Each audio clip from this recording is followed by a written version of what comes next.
আমাৰ মহাপুৰুষ শ্ৰী শ্ৰী মাধৱদেৱৰ পুণ্য জন্মভূমি 12 বৈষ্ণৱৰ জন্মস্থান ৰূপে খ্যাত বিহপুৰীয়া বিধানসভা সমষ্টিত আজি আমাৰ দেশৰ মাননীয় প্ৰধানমন্ত্ৰী নৰেন্দ্ৰ মোদী ডাঙৰীয়া আৰু ৰাষ্ট্ৰীয় সভাপতি নীতিন নবীন ডাঙৰীয়া আৰু আমাৰ কেন্দ্ৰীয় গৃহমন্ত্ৰী অমিত শ্বাহ ডাঙৰীয়া, আমাৰ অসমৰ মাননীয় মুখ্যমন্ত্ৰী ডক্টৰ হিমন্ত বিশ্ব শৰ্মা ডাঙৰীয়া আৰু আমাৰ অসম বিজেপিৰ মাননীয় সভাপতি দিলীপ শইকীয়া ডাঙৰীয়া প্ৰমুখ্যে সমগ্ৰ বিজেপি নেতৃবৃন্দক মই আন্তৰিক কৃতজ্ঞতা আৰু ধন্যবাদ জনাইছোঁ যে তেখেতসকলে অসমৰ এক পবিত্ৰ স্থান 12 বৈষ্ণৱৰ জন্মস্থান বিহপুৰীয়াৰ পৰা মোক বিজেপি দলৰ এই বিধানসভা নিৰ্বাচনত প্ৰাৰ্থী হিচাপে প্ৰক্ষেপ কৰাৰ কাৰণে আৰু তেখেতসকলে মোৰ ওপৰত যিটো আস্থা ৰাখিছে আৰু বিহপুৰীয়াবাসীয়েও ইতিমধ্যে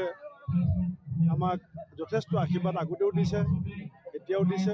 গতিকে মই অত্যন্ত আশাবাদী যে বিহপুৰীয়াৰ ৰাইজৰ যিটো আশা, সেই আকাংক্ষা সেইখিনিক মই অসম বিধানসভালৈ শক্তিশালীভাৱে প্ৰতিনিধিত্ব কৰিব পাৰিম আৰু বিজেপি দলৰ যিটো মোৰ ওপৰত ভৰসা, সেই ভৰসাও মই নিশ্চয় ৰাখিব পাৰিম।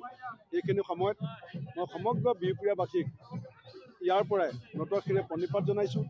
ৰাইজৰ পদূলিয়ে পদূলিয়ে ঘৰে ঘৰে মই যাম আৰু ৰাইজৰ কথা শুনিম।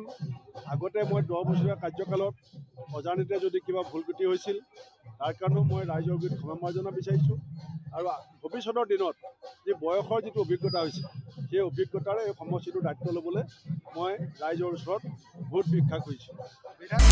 আপুনি বিচৰা বাতৰি পাব কেৱল নিউজ 18 এপত। নিউজ 18 এপ ডাউনলোড কৰিবলৈ স্কেন কৰক এই QR কোড। গুগল প্লে ষ্টৰতো পাব এই নিউজ 18 এপ।